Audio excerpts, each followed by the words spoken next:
YCP 7వ జాబితాను సైతం విడుదల చేసింది. కేవలం గెలుపు గుర్రాలకి అవకాశం ఇస్తోంది. ఈ క్రమంలోనే ఇప్పటి వరకు 82 మందిని మార్చేసిన అధిష్టానం నిన్న మరో 2 మార్చేసింది. కందకూరు సిట్టింగ్ ఎమ్మెల్యే మహిధర్ రెడ్డికి టికెట్ ఇచ్చేందుకు పార్టీ నిరాకరించింది. ఆయన స్థానంలో కటారి అరవింద్ యాదవ్ ను కందకూరు ఇన్ఛార్జిగా అధిష్టానం నియమించింది. అలాగే పర్చూరు ఇన్ఛార్జిగా ఎడం బాలాజీని నియమించింది. వైసీపీ ఎమ్మెల్యే రాచమల్లు శివప్రసాద్ రెడ్డి ఘటనకి వ్యాఖ్యలు చేశారు. మాజీ ఎమ్మెల్యే టీడీపీ నేత వరదరాజు రెడ్డికి రాజకీయ సమాధి కట్టే వరకు తాను నిద్రపోనని రాచమల్లు శపథం చేశారు. గతంలో భూమి ఆక్రమించుకోవడం కోసం అమాయకుడిని సజీవ దహనం చేశారని, ఇంతకాలం వయసుకు గౌరవం ఇచ్చిన వరదరాజు రెడ్డిని చూడనట్టు వదిలేశానని, ఇక సహించేది లేదన్నారు రాచమల్లు. పూర్తిగా పతనం చేసే వరకు తాను విశ్రమించేది లేదని మండిపడ్డారు. కృష్ణా జిల్లా చందర్లపాడులో పలు అభివృద్ధి కార్యక్రమాలను విజయవాడ పార్లమెంటు సభ్యులు కేశినేని నాని ప్రారంభించారు. గత ప్రభుత్వంలో చేయలేని అభివృద్ధిని వైసీపీ హయాంలో జగన్ చేస్తున్నారని నాని అన్నారు. ఇక ఎన్నికల అనంతరం చంద్రబాబు, లోకేష్ లు కుర్చీలు మడత పెట్టుకోవడానికి సిద్ధంగా ఉండాలని విమర్శించారు. కదిరిలో వైసీపీ ఎమ్మెల్యే సిద్ధారెడ్డిని మంత్రి పెద్దిరెడ్డి కలిశారు. సిట్టింగ్ ఎమ్మెల్యే సిద్ధారెడ్డి కాకుండా కదిరి ఇన్ఛార్జిగా మక్బుల్ అహ్మద్ ను ప్రకటించడంతో ఎమ్మెల్యే అసంతృప్తి వ్యక్తం చేశారు. ఈ నేపథ్యంలో 2 సార్లు ఎమ్మెల్యేలను బుజ్జగించిన మంత్రి పెద్దిరెడ్డి మరోసారి బుజ్జగించారు. రాప్తాడులో జరగబోయే సిద్ధం ఏర్పాటు పరిశీలనలో భాగంగా వచ్చే ఎన్నికల్లో కలిసి పనిచేసి వైసీపీ అభ్యర్థిని గెలిపించాలని సూచించారు. టీడీపీ నేత సోమిరెడ్డిపై మంత్రి కాకాని గోవర్ధన్ రెడ్డి కామెంట్స్ చేశారు. కృష్ణాపట్నం పోర్టులో కంటైనర్ టెర్మినల్ పై సోమిరెడ్డి నానా హడావిడి చేశారన్నారు. టెర్మినల్ ను కొనసాగించాలని కేంద్ర ప్రభుత్వ దృష్టికి కూడా తీసుకెళ్లామని మంత్రి, అఖిలపక్షం పేరుతో సోమిరెడ్డి ఆందోళన చేయడం విడ్డూరమన్నారు. ఎన్నికల్లో పోటీకి సోమిరెడ్డి పనికిరారని భావించే చంద్రబాబు సర్వే చేస్తున్నారని కాకాని విమర్శించారు. తాను కూలీలు చేశానని నిరూపిస్తే రాజకీయాల నుండి తప్పుకుంటానని మంత్రి పెద్దిరెడ్డి రామచంద్రారెడ్డి కాంగ్రెస్ నేత రఘువీరారెడ్డిపై విరుచుకుపడ్డారు. రాప్తాడు సిద్ధం సభ ఏర్పాట్లను మంత్రి పెద్దిరెడ్డి రామచంద్రారెడ్డి పరిశీలించారు.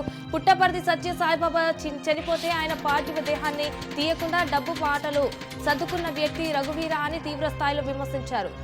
ఆంధ్రప్రదేశ్ లో రాజకీయాలు ఆసక్తికరంగా మారాయి. ఓవైపు ఎన్నికల సమయం దగ్గర పడుతుంటే మరోవైపు రెబల్ ఎమ్మెల్యే అంశం ఆసక్తికరంగా మారింది.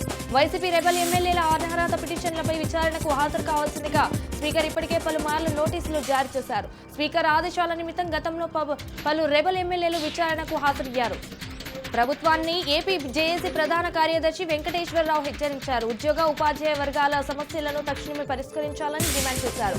జేఏసీ పిలుపు మేరకు కలెక్టరేట్ ధర్నా చౌక్ నందు ధర్నా కార్యక్రమంలో పాల్గొన్న వెంకటేశ్వరరావు తమ సమస్యలపై ప్రభుత్వం చర్చలు జరిపి అమలు చేయాలన్నారు. లేని పక్షంలో ఎన్నికల్లో తమ సత్తా ఏమిటో చూపిస్తామని హెచ్చరించారు. సత్యసాయి జిల్లా కదిరి పట్టణం బాయ్స్ కాలేజ్ మైదానంలో ఈ నెల 21న సేవా భారతి ఆధ్వర్యంలో నిర్వహించే అయోధ్య శ్రీ సీతారాముల కళ్యాణోత్సవం కరపత్రాలను సేవా భారతి కమిటీ సభ్యులు, ఆర్ఎస్ఎస్ రాష్ట్ర ఆర్గనైజింగ్ సెక్రటరీ కేశవ్జీ విడుదల చేశారు.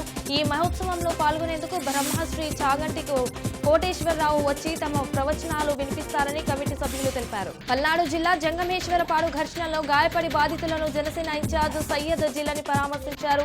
ఈ సందర్భంగా టీడీపీ, జనసేన సానుభూతి పరులపై కర్రలతో, రాడ్లతో ముక్కుమ్మడిగా దాడి చేసి గాయపరచడం చాలా దుర్మార్గమని సయ్యద్ జిల్లాని అన్నారు. ఎన్నికలు సమీపిస్తున్న వేళ బయట తిరగనివ్వకుండా చేయాలని ఉద్దేశంతోనే వైసీపీ నేతలు ఇలాంటి భయానక వాతావరణం సృష్టిస్తున్నారని సయ్యద్ జిల్లాని ఆరోపించారు. నర్సరావుపేటలో వైసీపీ టికెట్ల పంచాయతీ తాడేపల్లికి చేరింది. నియోజకవర్గంలోని టికెట్ల విషయంలో ఎమ్మెల్యే గోపిరెడ్డికి వ్యతిరేకంగా పెద్ద ఎత్తున అధిష్టానానికి ఫిర్యాదులు చేశారు. శ్రీనివాస్ వర్సెస్ బ్రహ్మారెడ్డి మధ్య పచ్చగడ్డి వేస్తే బగ్గుమనేలా మారింది. నర్సరావుపేట ఇన్ఛార్జ్ అభ్యర్థి బ్రహ్మారెడ్డికి ఇస్తారనే వార్త జోరుగా సాగింది.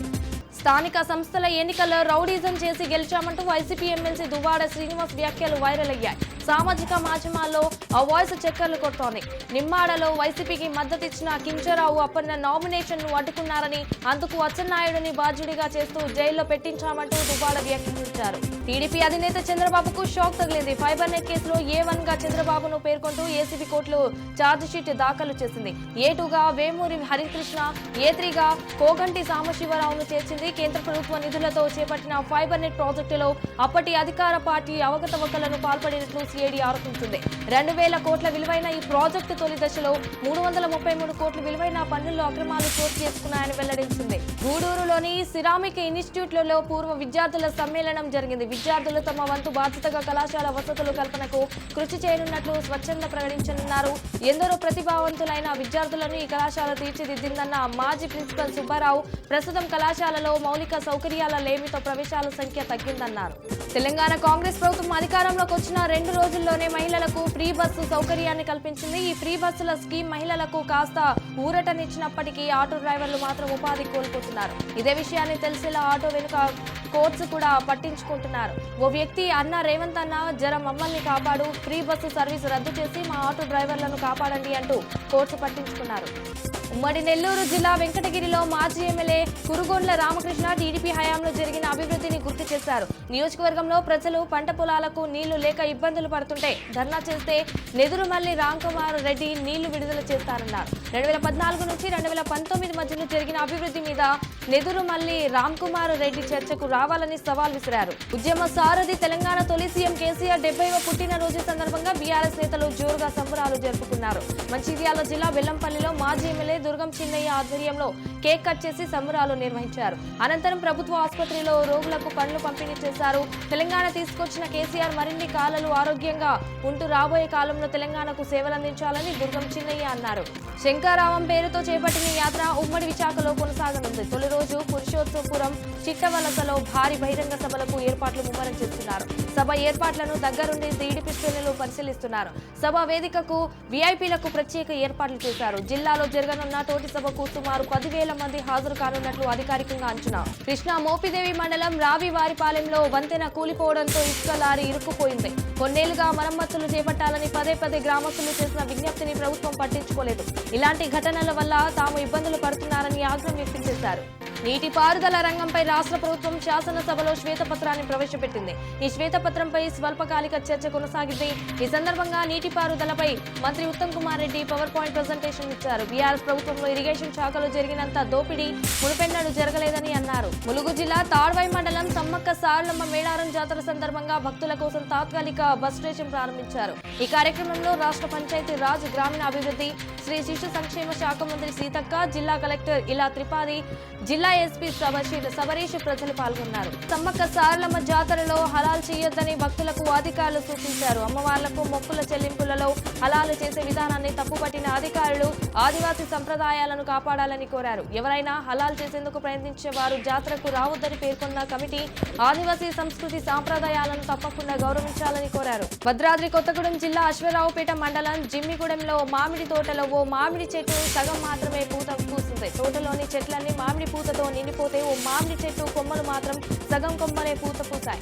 నగరం కొమ్ములు మాత్రం విరగబూసి నగరం కొమ్ములు ఒక పువ్వు కూడా పుయ్యలేదు. మొక్కుల డాక్టర్లేమో న్యూట్రిషన్ సమన్వయ అడ్వాన్స్ వచ్చు అంటున్నారు. ఈ వింత చెట్టును చూసిన స్థానికులు కలికాలం అంటూ చర్చించుకుంటున్నారు. సమయ పాలన పాటించక గ్రేటర్ సర్కిల్ కార్యాలయంలో కుర్చీలు ఖాళీగా దర్శనమిస్తున్నాయి. సంగారెడ్డి జిల్లా పటాన్చేరు పట్టణంలోని జీహెచ్ఎంసీ సర్కిల్ 22 కార్యాలయంలో గ్రేటర్ అధికారులు సిబ్బంది సమయ పాలన పాటించడం లేదు. 10 గంటల 45 నిమిషాలకు కూడా సిబ్బంది కార్యాలయానికి హాజరు కాకపోవడంతో ప్రజల అసహనం వ్యక్తం చేస్తున్నారు. వారిపై చర్యలు తీసుకోవాలని స్థానికులు డిమాండ్ చేస్తున్నారు. సూర్యాపేట జిల్లా కోదాడ నియోజకవర్గం బెర్రిపోతుగూడెంలో తిరుపతమ్మ జాతర సందర్భంగా రికార్డు డాన్సులు నిర్వహించారు. మద్యం మత్తులో పలువురు యువకులకు నిర్వాహకులకు మధ్య ఘర్షణ చెలరేగింది. పరస్పరం దాడి చేసుకుని గొడవ పెద్దయింది. పోలీసులు జోక్యం చేసుకుని యువకులను కార్యక్రమం నుంచి పంపడంతో ఘర్షణ సద్దుమణిగింది. యథావిధిగా డాన్స్ కార్యక్రమం నిర్వహించారు నిర్వాహకులు. రాష్ట్రాలు, దేశాలు ప్రపంచ తెలంగాణ గురించి మాట్లాడుకున్నాయంటే ఆ విధంగా అభివృద్ధి చేసిందని కేసీఆర్ అని ఎమ్మెల్సీ తాత మధుసూదన్ అన్నారు. తెలంగాణ రాష్ట్ర మాజీ ముఖ్యమంత్రి కేసీఆర్ 70వ జన్మదిన సందర్భంగా ఖమ్మం జిల్లా బీఆర్ఎస్ పార్టీ కార్యాలయంలో సంబరాలు నిర్వహించారు. అనంతరం గెలుపోటములు సహజం, రానున్న రోజుల్లో ప్రజలు వాస్తవాలు గమనిస్తారని తాత మధు అన్నారు. రాము హత్య కేసులో నిందితురాలిపై ఇంటి యజమాని జూబ్లీహిల్స్ పోలీస్ స్టేషన్ ఫిర్యాదు చేశారు. నిందితురాలు ఇమాంబితో పాటు ఆమె భర్త తమ ఇంటిని ఆక్రమించుకుని బెదిరిస్తున్నారంటూ యజమాని ధర్మారెడ్డి వాపోయాడు. దీంతో ధర్మారెడ్డి కోర్టును ఆశ్రయించగా ఇంటిని ఖాళీ చేయాలని కోర్టు తీర్పిచ్చింది. ఖాళీ చేయాలని అడగడగా యజమానిపై గొడవకు దిగారు. ఆ ఇల్లు వ్యభిచారం, పేకాట తదితర అసాంఘిక కార్యకలాపాలకు అడ్డగా మారింది. నంద్యాల జిల్లా నందికొట్కూరు నియోజకవర్గం వైసీపీలో విభేదాలు మరోసారి బగ్గుమన్నాయి. తన అభిమానులు, కార్యకర్తలతో కలిసి జనంలోకి ఎమ్మెల్యే లబ్ధి వెంకటేశ్వర స్వామి వెళ్లడంతో వైసీపీ అధిష్టానం అయోమయంలో పడింది. నాన్ లోకల్ వ్యక్తికి నందికొట్కూరు వైసీపీ బాధ్యతలు అప్పజెప్పడంపై మాజీ ఎమ్మెల్యే లబ్ధి వెంకటస్వామి మండిపడ్డారు. నిజామాబాద్ జిల్లా కాంగ్రెస్ అభినందన సభలో మహేష్ కుమార్ గౌడ్ ఎమ్మెల్సీ కీలక వ్యాఖ్యలు చేశారు. కేసీఆర్ 10 ఏళ్ల పాలనలో రాష్ట్రాన్ని అప్పుల కుప్పగా చేశారు. రాష్ట్రంలో 7 లక్షల కోట్లు అప్పులు చేసి చిప్ప చేతికిచ్చారు. గతంలో ఏ ప్రభుత్వం చేయని అవినీతి, కమిషన్లు, భూముల కుంభకోణం బీఆర్ఎస్ హయాంలో జరిగిందని విమర్శించారు మహేష్ కుమార్ గౌడ్.